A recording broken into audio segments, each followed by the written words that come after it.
with the announcement of Sony's Project Q. This is their latest handheld remote play only device. It's been causing, a lot of questions. Oh, I can totally use this thing. This thing sucks. Why would you ever use it? So, at the I wouldn't say argue it. I guess the predicted price points is anywhere from like $200 to $300. 300 obviously on the extreme side. It's probably going to be about, I guess, 250. I would really like to see it at like 200 flat, but what I'm going to be doing here today is I'm going to see if I can just DIY a better version of this, just to see if it's even worth it. Obviously, like the Project Q hasn't even been like released, right? We don't know the specs, the exact specs. We don't know its actual price point just yet, so I'm just playing around, right? I'm just having some fun right now. So we'll go ahead and get this started. So for the first part of our DIY, I guess Project Q, or just Project Q Killer, or whatever you want to call it, we've got the X2 game, sir. So obviously I'm on the Amazon webpage, right? I don't, you can see it's $50 here. Your boy doesn't have it like that to actually, buy these items in. Okay, guys, we have the GameSir X2. All right, your boy is a free-to-play player out here. I guess we're working with what we got. So, yeah, this is a solid $50. This does not have the same haptic feedback as the PS5, I guess, chopped in half controller that they throw on the Project Q. There are rumors that you get the haptic feedback on those, the trigger sensors, every basic haptic feedback. You guys know what that means. But you won't be getting that with the Project Q, or at least not for the same quality. But one thing I will say is this has the Project Q, not the Project Q. The X2 GameSir has a headphone jack. It's got a 3mm headphone jack. You can plug in your headphones, or you can, I'll get to that later, but yeah, right now all you need to know is it's got a 3mm headphone jack that you can plug in, because this would block the normal headphone jack ports to your phone. I believe it also has a an extra Type-C cable at the bottom, like right about here, underneath the home button, I think. So that's just the first part. We'll get into the rest in a second here.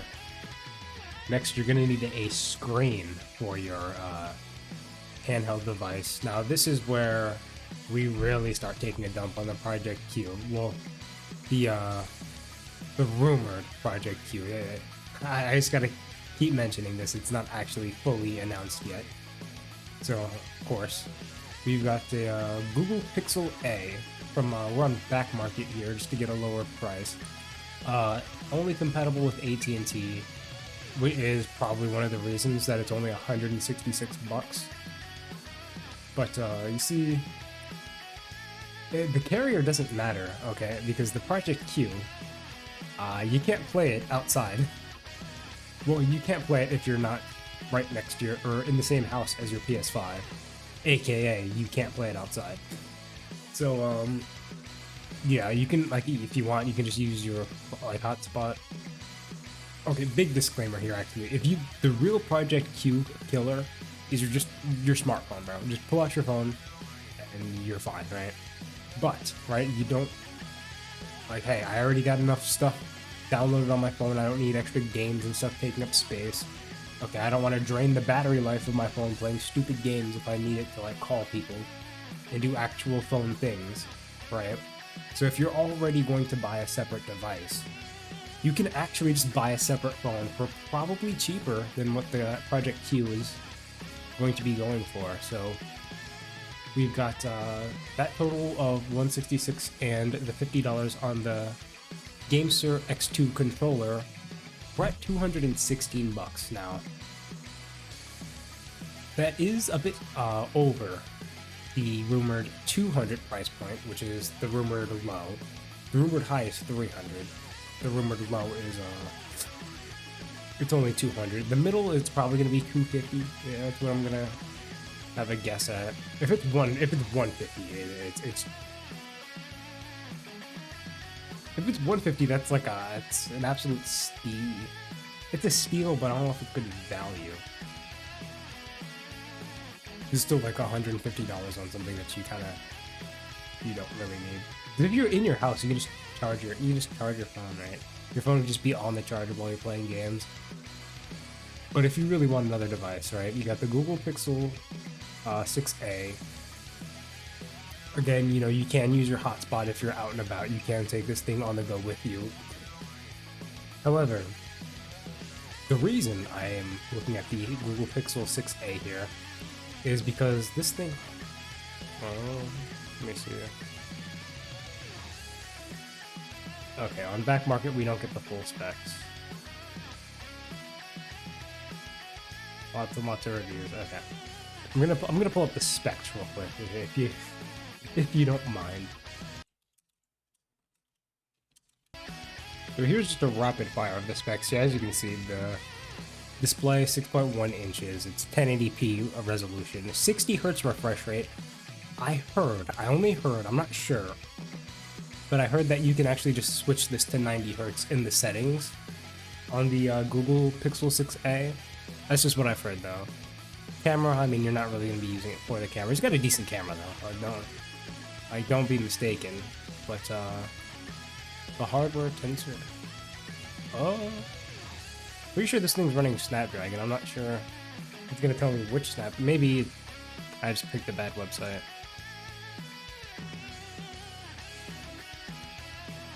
Anyway, I don't want to make another cut, so it's going to make the video a little bit choppy, but just know, I have looked into it, the, what's it called? The processor on the Google Pixel 6a, it's more than powerful enough to run native games, obviously, like Android titles, Call of Duty Mobile, Fortnite, blah, blah, blah. The real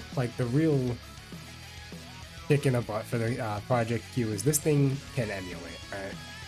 I'm not going to pull up any emulators that you can use on this. You know, you guys can, other YouTubers make videos on emulators you can pull up on Androids, but for legal reasons, I'm not going to show you, right? But just know there are emulators out there that you can put on your Google Pixel 6a, and it will start using up the hardware, but the hardware on this device is more than powerful enough to handle it. You guys should already know you can do remote play from your mobile device. That's no question. I don't think this is the 5G version, so that might cause latency. I don't think so. I don't think it will though. And one other thing, cloud gaming. You can do cloud gaming on the Google Pixel 6a. I haven't heard that the Project Q can do cloud gaming. I just heard it does remote play, which is, it's an elbow. Like, if it can't even do cloud gaming, I don't know what you're paying. You're not paying for the hardware. Alright, now one thing I will say, the Project Q, if they just release the entire PSP library on a subscription, like, what's it called? Like on an OS, right? Like a custom PlayStation OS. And you have access to every single PSP game, or I guess the single player ones, because, you know, like, I know on the PS Vita you can play PSO2, which is a MMO that requires like active support from the developer team, right? But like a lot of just the single player titles, like the Sonic games, some racing games. You can just put that entire library on the Project Q for a subscription service, and you probably need to be online for that. But even if you're in your home, like, that's fine, right? If you can just stream PSP titles, or like they don't even have to make like that powerful of hardware to run PSP titles or PS Vita, right? So I guess that is the one wild card that they could do. They have definitely not hinted at that or anything. But I would look like a very big dum-dum if they dropped this thing for $150 and sold like a subscription service. You just get every single PlayStation handheld title. That would be so sick. I doubt they're ever gonna do that. So I'm gonna tally it up real quick. Here I have pulled up my very well organized, professional chart of just a quick comparison. So the DIY build would be $216. The price of the Project Q is rumored to be $200 to $300. The custom build has emulation. The Project Q has some haptic feedback, right? The rumble motors, the triggers, all that good stuff. Possibly gyro aiming, I'm not sure. Remote play. On the custom build, you can do remote play, right? The Project Q, it's not the only device that can do remote play. But I'm very certain the remote play is going to have some sort of, better Wi-Fi chipset or something like that to have lower latency. And on the custom build, you've got the standard Bluetooth headphone jack, or standard Bluetooth just on the phone, right? On the Google Pixel, it has Bluetooth. And you also have a 3mm or 3.5mm headphone jack on the bottom of the GameSir X2 controller. It has a pass-through, okay? It actually has its own headphone jack on the controller itself. So you don't need like an adapter or anything like that.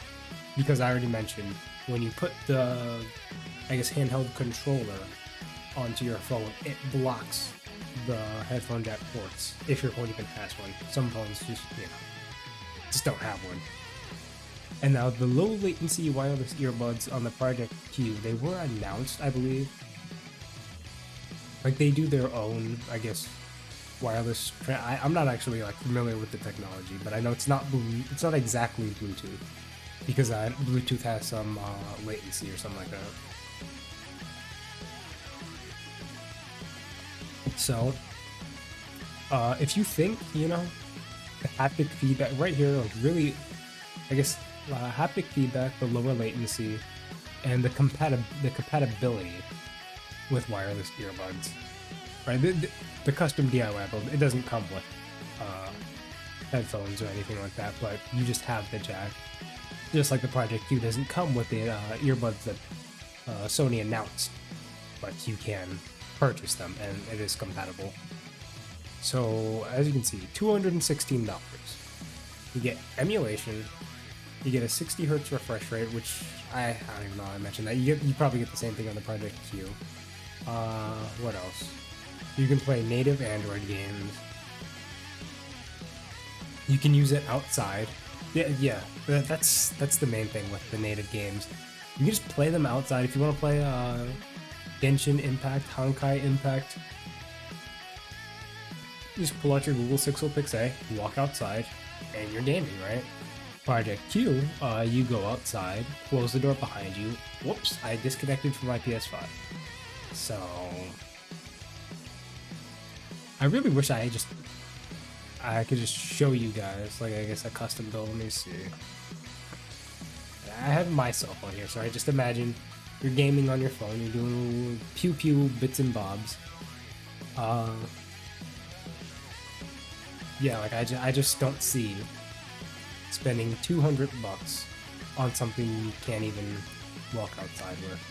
Considering the custom DIY build that is $216 can also do what the Project Q is doing. That's what I'm really getting at.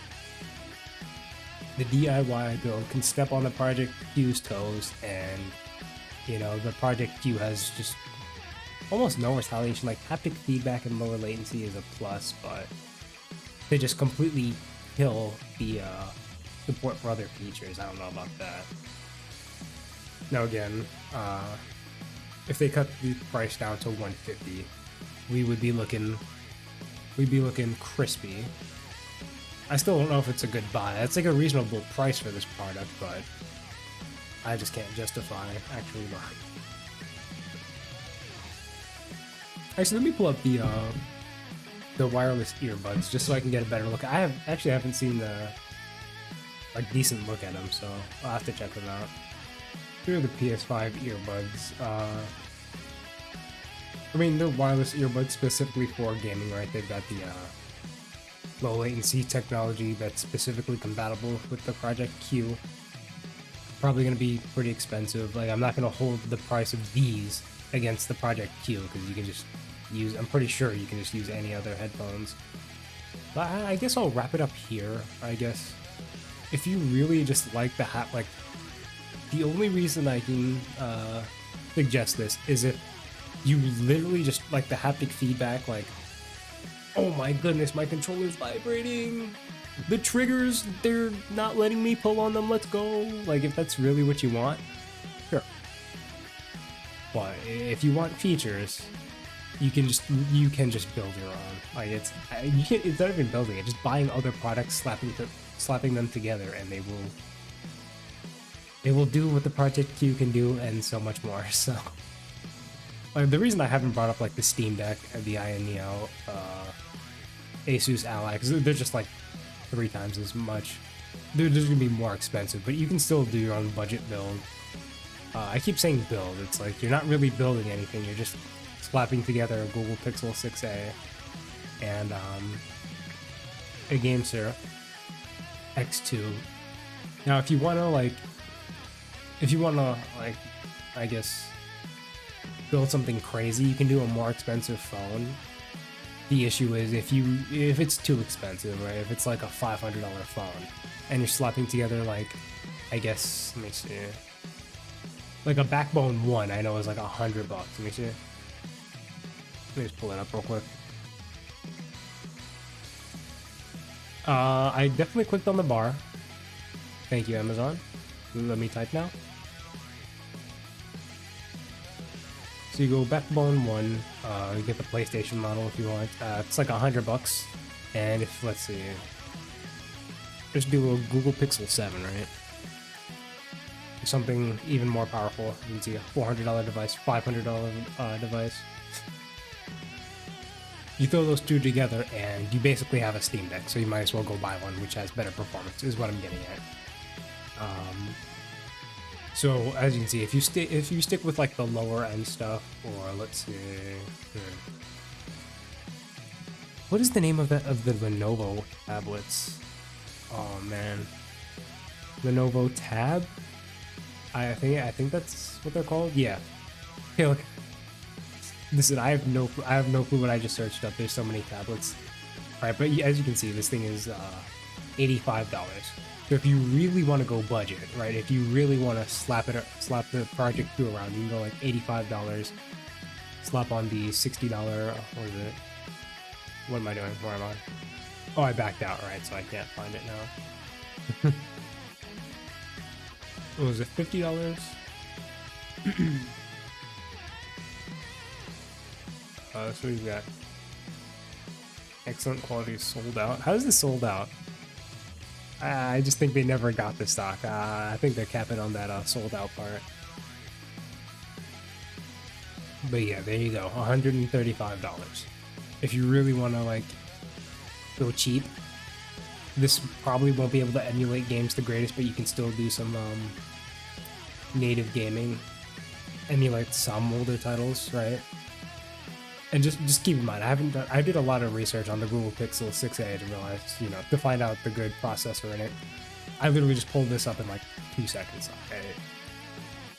I don't know what this is, but I just saw the cheap price. But what I'm getting at is you actually do your research and find a decent cheapo tablet, I guess. And then just throw, let's see, Android controller. And throw like a cheapo Android controller. I guess $50 is probably as cheap as we're. Yeah, you can do one of these, but like, if the argument is that's not comfortable, I wanted like the handheld thingy or like the Joy-Cons, then sure, just GameSir. So $135. Even if they do sell it for $150, you can still absolutely slap it around by just searching the web for 2 seconds. Again, the only way I can see if this thing like takes off is if they drop the PSP library on that thing, and like I would probably buy one. Like, that sounds pretty sick. But I guess I'll catch you guys in the next one. We still schedule Dokkan content. Don't worry.